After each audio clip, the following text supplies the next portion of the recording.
It started like any ordinary day.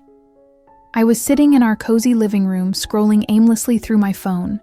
When I heard the sound of a car pulling up outside, it was late past midnight, but I knew it had to be her. My wife Amy had been on a business trip for the last 3 days. The trip itself was nothing unusual. Her job often required her to travel. What was unusual, however, was the overly chipper tone in her texts. This time around, the door swung open, and there she was standing in the doorway with her suitcase in one hand and her phone in the other. Her face was beaming with the kind of joy I hadn't seen in a long time. She was laughing about something, probably a joke or a message on her phone for a moment. I thought she might have just had a really great trip, maybe a productive meeting or some good news from her boss. I almost smiled, glad to see her in such high spirits. "Hey, honey," she said, her voice bubbly. She kicked off her heels and set her suitcase by the door. "You won't believe how crazy this trip was. The meetings were endless, but we nailed the presentation. It's going to be huge for the company." I nodded and gave her a small smile. "That's great. Amy sounds like it went well." "It did," she said, still grinning as she pulled out her phone and started typing something. "Oh, and the food at this place. They took us to Unreal, like Michelle and Star." "Unreal?" I watched her as she rambled on, noticing the glow on her face. There was something different about her. Something I couldn't quite put my finger on. Her energy was almost too much. And then there was her laugh. She kept giggling at her phone. A kind of carefree laugh I hadn't heard in years for a split second. I felt a pang of jealousy, not because she was happy, but because I hadn't been the one to make her feel that way. I stood up and walked over to her, giving her a light hug. "You seem really happy," I said, half joking. "Maybe I should send you on more business trips."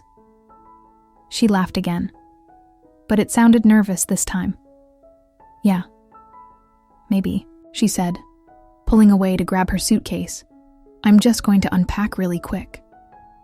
As she walked toward our bedroom, something inside me felt off. Maybe it was the way she avoided looking me in the eye, or how she clutched her phone like it held some kind of secret. Whatever it was, I couldn't shake the feeling that there was more to her excitement than a successful business trip. When she disappeared into the bedroom, I stayed behind in the living room, staring at the empty doorway. That's when I noticed something strange. Her laughter had stopped. In fact, the entire house had gone eerily quiet. Curiosity got the better of me, and I made my way toward the bedroom, my footsteps silent on the carpet. As I reached the door, I heard her muttering under her breath. "No, no, no," she whispered, but her voice panicked. "This can't be happening, not." Now I peeked inside and saw her sitting on the edge of the bed, her suitcase open in front of her. She was holding something in her hands, a piece of paper, and her face had gone pale. Her earlier smile had completely vanished, replaced by an expression of sheer panic. Her hands were shaking as she stared at whatever it was she had found in her suitcase. "What's wrong?" I asked, stepping into the room. She jumped at the sound of my voice, quickly shoving the paper back into her suitcase. "Nothing," she said, forcing a laugh that didn't match the fear in her eyes. Just work stuff." I raised an eyebrow. "Work stuff? You look like you've seen a ghost." She shook her head, closing the suitcase with a loud snap. "I'm fine," she said, standing up and brushing past me. "I'm just tired. I'll tell you about it tomorrow. Okay?" Before I could say anything else, she was out of the room and heading toward the bathroom. The door slammed shut, and I was left standing there, confused and more suspicious than ever. Something wasn't right. My gut was screaming at me that she was hiding something, and I knew I wouldn't be able to rest until I found out what it was. So I did, the one thing I never thought I'd do. I waited until she was in the shower, and then I opened her suitcase. What I found inside made my blood run cold. I hesitated for a moment, staring at the suitcase as if it were Pandora's box. My heart was racing, and my hands felt clammy, but I couldn't stop myself. I had to know what was she so desperate to hide. Slowly, I unzipped the suitcase and lifted the lid. At first glance, it looked like any normal travel bag. Clothes, toiletries, some folded papers. But as I dug deeper, I uncovered something that made my stomach twist. There was a neatly wrapped gift box tied with a red ribbon, sitting underneath her clothes. It wasn't addressed to me. In fact, there was no name on it at all. But the size and shape of the box instantly made me uneasy. It was too personal, too intimate. I opened it carefully, my hands trembling inside. Was a sleek black lingerie set far more provocative than anything she'd ever worn for me. My mind raised with questions. Why would she pack something like this for a business trip? And more importantly, why hadn't I known about it? Then I noticed a small card tucked into the folds of the fabric. My heart sank as I read the words scrolled across, it in her handwriting for when we're finally alone. My chest tightened, and I felt a wave of nausea wash over me. It was undeniable. Now, this wasn't just some innocent oversight. This was evidence proof that my wife had been lying to me. I sat on the edge of the bed, clutching the card in my hand, as 1,000 thoughts flooded my mind. Who was we? Was it someone from her office? Someone she'd met on this trip? I wanted answers, but I knew I couldn't confront her without more information if I came at her. Now she'd just deny everything I needed to be smart about this. I put everything back exactly as I'd found it, zipping the suitcase shut and placing it back where she'd left it. Then I grabbed my phone and opened the browser, searching for any signs of unusual activity. My hand were shaking so badly I could barely type, but I managed to log into our shared phone account. What I found only deepened the pit in my stomach. Her call log was full of numbers. I didn't recognize many of them with long call durations. One number in particular stood out. It had been called every day of her trip, sometimes multiple times. My pulse quickened as I copied the number into a reverse lookup site. The result came back almost immediately. It belonged to a man named Ethan Wren. The name meant nothing to me, but the implication was clear. Whoever this guy was, he had been a significant part of her business trip. I stared at the name on the screen, trying to make sense of everything. Was this some coworker I'd never heard of? A client, maybe? Or was he something more?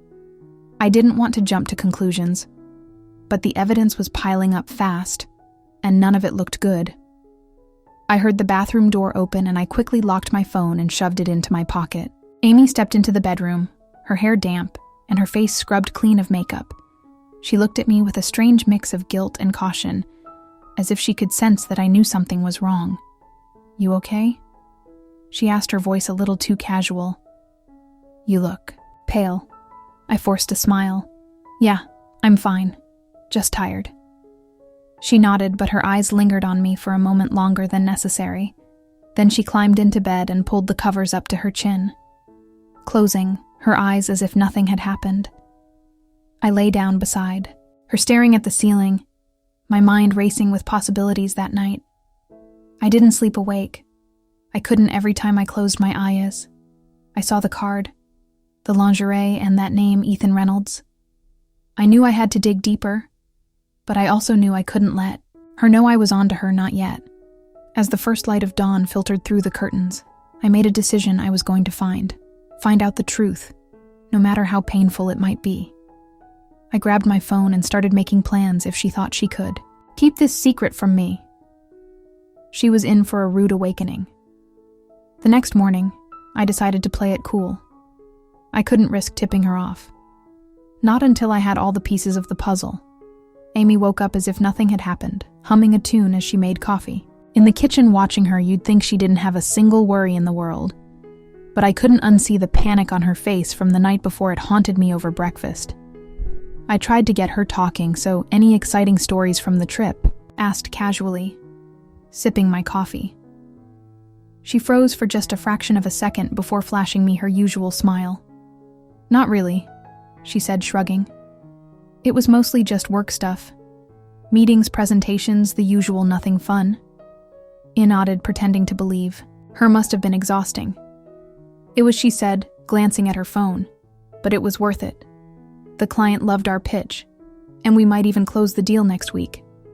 Her response was smooth, almost too smooth. I knew she was lying, but I didn't pressure. Instead, I focused on my plan. I needed to gather more evidence, and that I needed access to her phone after breakfast. She headed to the shower, leaving her phone on the kitchen counter. My heart raced as I grabbed it and opened it. She'd always been careless with her passcode. It was still our wedding date. Ironic as that was, I quickly navigated to her messages, my fingers trembling there. It was a string of texts between her and Ethan Reynolds. My stomach churned as I read the messages. Amy, I can't stop thinking. About this weekend, it was perfect, Ethan. You were perfect. I miss you already, Amy. Me too. I hate sneaking. Worth it. I felt like the air had been sucked out of the room. The messages were explicit, leaving no doubt about what had happened on her so-called business trip. My chest tightened as I scrolled further, finding photos she'd sent him, selfies. Ina hotel room. Her in that same black lingerie. I couldn't look anymore. I locked the phone and put it back exactly where I'd found it. When she came out of the shower, I pretended nothing had happened. I'm heading out for a bit, I said, grabbing my keys. Need to run some errands. Okay, she said, barely looking up from her phone. See you later. As I drove away, I felt a mix of anger, heartbreak, and determination. I wasn't the kind of guy to let something like this slide, but I also wasn't impulsive. I needed to be methodical, to make sure I didn't just confront her without a plan. I pulled over in a quiet parking lot and called a private investigator. I'd never imagined I'd need one, but desperate times called. For Des measures the investigator, a man named Jack listened patiently as I explained my situation. I'll take the case, he said. I'll need her schedule. Any details about this guy, and access to anything you can provide, emails, phone logs, social media. I gave him everything I had, including the messages I'd seen that morning. Jack assured me he'd start digging immediately and promised to keep me updated. As I hung up, I felt a small sense of relief. At least now I was doing something over the next few days. I acted like nothing was wrong. I laughed at Amy's jokes, listened to her stories, and even kissed her goodnight. All while knowing what I knew, it was the hardest thing I'd ever done. But I kept reminding myself that the truth was worth the wait. Then one evening, Jack called. We've got something, he said, his tone serious. You're going to want to see this.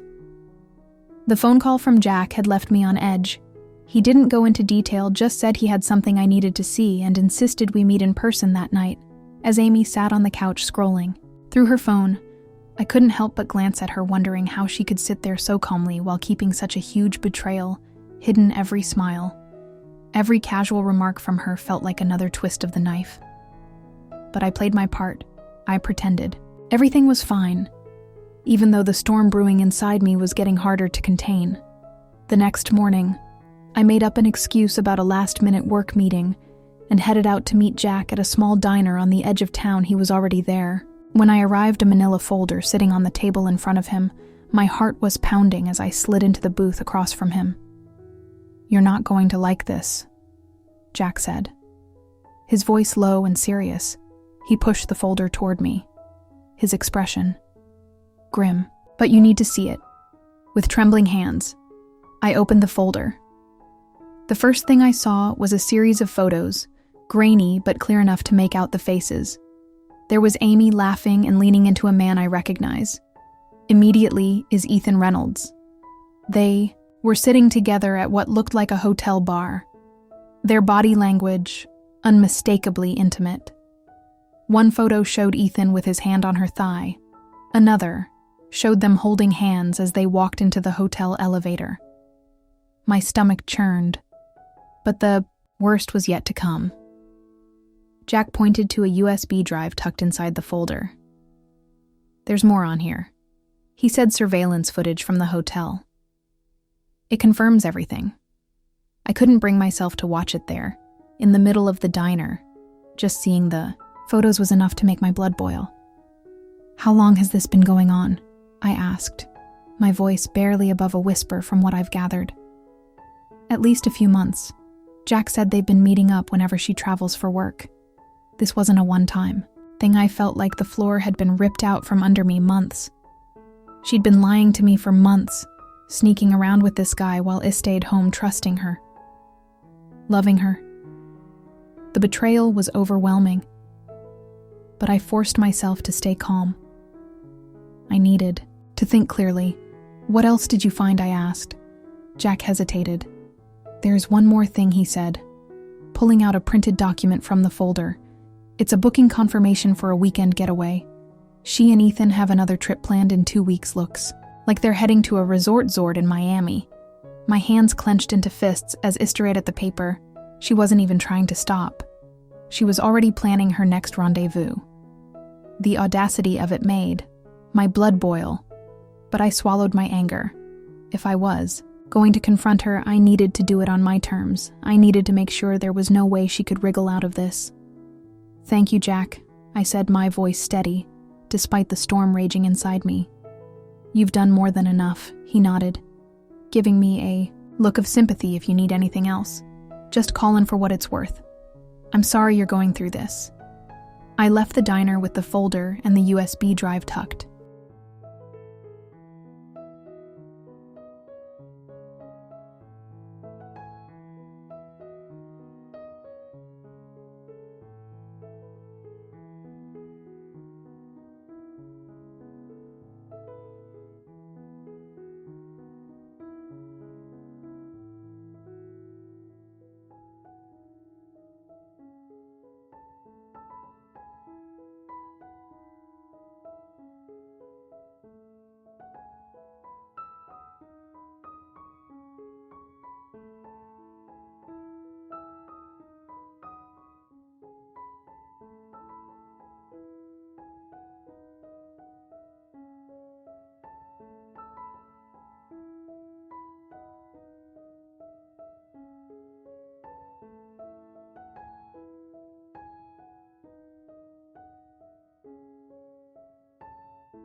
Her hands trembling. "I can explain," she stammered. "Oh, I'm sure you can," I said, cutting her off, "but before you do, maybe you'd like to see this." I pulled out my laptop and played the elevator footage. The color drained from her face completely. "It's not what it looks like," she whispered. "It's exactly what it looks like. I snapped, you lied to me. You betrayed me, and you thought you could get away with it." She opened her mouth to speak, but I wasn't done. "I know about Ethan. I know about Miami. I know everything, Amy. So tell me, how long were you planning to keep this up? Were you just waiting for me to find out?" Tears welled up in her eyes, but I didn't feel the slightest bit of pity. This wasn't a moment for sympathy. This was the moment she had to face the consequences of her actions. Amy sat frozen, staring at the evidence laid out before her. The Tierson. Her eyes spilled over, but I wasn't moved. This wasn't the time for her crocodile tears. I wanted the truth, raw, unfiltered, and without excuses. "I am sorry," she whispered, her voice breaking. "It just happened." I leaned back in my chair, crossing my arms. "It just happened, that's the best you've got, Amy. Affairs don't just happen. You made deliberate choices, you lied to me. Planned trips, snuck around. Don't insult me by pretending. This was some accident." She looked down at her hands, wringing them together, as if that would somehow erase the weight of what she'd done. "I didn't mean for it to go this far," she mumbled. "Go this far." I repeated, my voice rising. "You've been sneaking around with this guy for months, and you're already planning another trip to Miami with him. How far were you planning to take this? Were you going to run off with him? Leave me behind like yesterday's trash?" She shook her head frantically, her voice rising in desperation. "No, I swear I wasn't going to leave you. You just what?" Interrupted, slamming my hand on the table, wanted a little excitement, something different was, "I not enough for you." Her silence was deafening. She couldn't even look at me. And that, more than anything else, told me the answer I already knew for a long moment. Neither of us spoke. The weight of everything hung heavy in the air, suffocating. Finally, she broke the silence I never stopped loving. "You," she said, her voice barely audible. I let out a bitter laugh. "You don't do this to someone you love. Amy, you don't lie to their face, betray their trust, and sneak off to hotels with someone else. If you love them, so spare me that line, because I'm not buying it." Her tears came harder now, and she buried her face in her hands. "I don't know why I did it," she sobbed. "I was stupid, selfish. I wasn't thinking, that much is clear," I said coldly. "But now it's time to think, Amy, because this isn't going to end with you crying and me forgiving you. There are consequences for what you've done." She looked up at me, panic flashing in her tear-streaked eyes. What do you mean?" "I mean this," I said, pulling out the stack of printed screenshots and dropping them onto the table. "This is going to our lawyer. I'm filing for divorce." Her jaw dropped, and for a moment she looked like she couldn't believe what she was hearing. "Wait, no," she cried, reaching for my hand. "We can work through this. Please just give me a chance to make it right." I pulled my hand away, shaking my head. "You don't get to make it right after months of lying and cheating. Amy, you've destroyed any chance we have had of working through this. I can't trust you anymore. And without trust, there's nothing left." Her sobs grew louder, but I refused to let myself feel guilty. This was her mess, her betrayal, and she needed to face the fallout. I stood up, grabbing the folder and laptop. "I'll be staying at a hotel tonight." I said, my voice firm. "I need Space to figure out my next steps. You can stay here, but don't expect things to go back to normal. This is the beginning of the end. Amy, as I turned to leave, she called after me, her voice cracking. Please don't do this. I'll do anything. Anything. Just don't. Leave. I paused at the door, glancing back at her one last time. The sight of her broken and desperate should have hurt, but all I felt was numb. You already left, I said quietly, the moment you chose him over me, and with that, I walked out. Closing the doctor behind me, I drove aimlessly for hours, trying to clear my head. The emotions swirling inside me were a toxic mix of anger, betrayal, and heartbreak. I had never imagined my life would end up here, blindsided by the person I trusted the most. Amy's pleas still echoed in my head, but they only made me angrier. She didn't care about me. She cared about being caught eventually. I pulled into the parking lot of a small roadside motel. It was cheap, dingy, and exactly what I needed, somewhere to be alone. Away from her, I checked in and sat on the edge of the bed, staring at the folder I'd brought with me. I opened it again, flipping through the evidence. Every photo, every message, every detail solidified my decision. There was no going back. Amy had crossed a line that couldn't be uncrossed. The next morning, I called a divorce attorney. His name was Alan, and he came highly recommended by one of my coworkers. I told him everything about Amy, about the affair, about the evidence I had. He listened without judgment, then laid out my options. With the proof you've got, this could be straightforward, Alan said. But it depends on what you want out of this. Are you looking for a clean break or something more? I thought about it for a moment. Part of me wanted revenge to make Amy feel the same pain she had caused me, but another part of me just wanted it to be over. I want a clean break, I said finally. But I won't let her walk away, and scathed, she has to take responsibility for what she's done. Alan nodded. Fair enough, we'll start drafting the papers today. Do you have a place to stay for now? Yeah, I said, though. The motel hardly felt like a place to stay. I'll manage after hanging up. I felt a strange sense of relief for the first time in days. I had a plan. I wasn't just wallowing in my misery. I was taking action. Later that day, I got a call from Jack. There's something you should know, he said, his tone serious. Ethan's wife found out about the affair. I blinked, caught off guard. He's married. Yep. Jack said, and his wife isn't taking it well. She's threatening to go public if Amy doesn't back off. A bitter laugh escaped me. The irony was almost too much. Amy wasn't just destroying our marriage, she was wrecking someone else's life too. Let her go public, I said. Maybe Amy needs to feel what it's like to have her world crumble around her. The days that followed were a whirlwind, but not in the way. I had expected Alan moved quickly with the divorce papers, and I ensured everything was ready to go. Amy, meanwhile, seemed like a shadow of her former self. Her confident, bubbly demeanor had vanished, replaced by a quiet, desperate sadness. She tried to apologize again, but I held firm. I can't do this anymore. Amy, I told her during one of our last conversations, I deserve better. You made your choices, and now you have to live with them. I'm done being your safety net. Her tears didn't affect me anymore. I had spent too many sleepless nights mourning the life I thought we had, but now I was ready to let it go. The divorce process was surprisingly smooth with the evidence I had.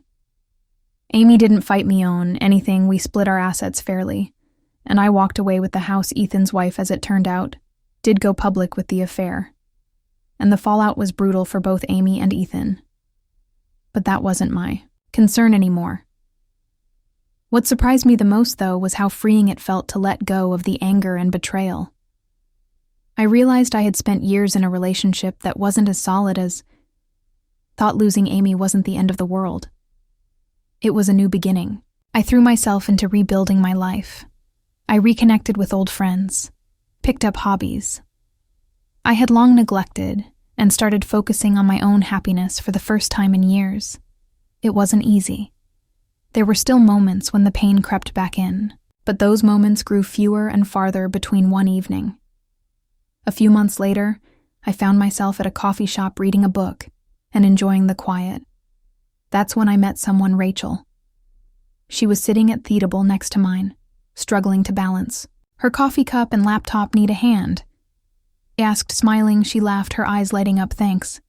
I swear I'm usually more coordinated than this.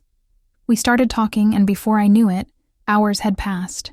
Rachel was kind, funny, and easy to talk to for the first time in what felt like forever. I felt a spark of hope as we exchanged numbers and said goodbye that evening.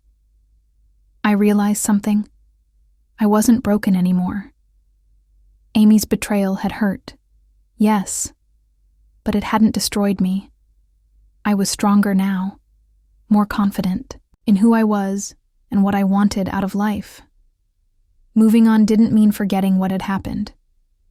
It meant choosing to focus on the future instead of the past. And as I walked out of that coffee shop, I felt lighter, freer, and ready to embrace whatever came next. Sometimes life throws curveballs that force you to reevaluate everything. But in the end, those challenges can lead to something better if you let them. My story didn't end with betrayal. It ended with a fresh start, and for that, I'm grateful.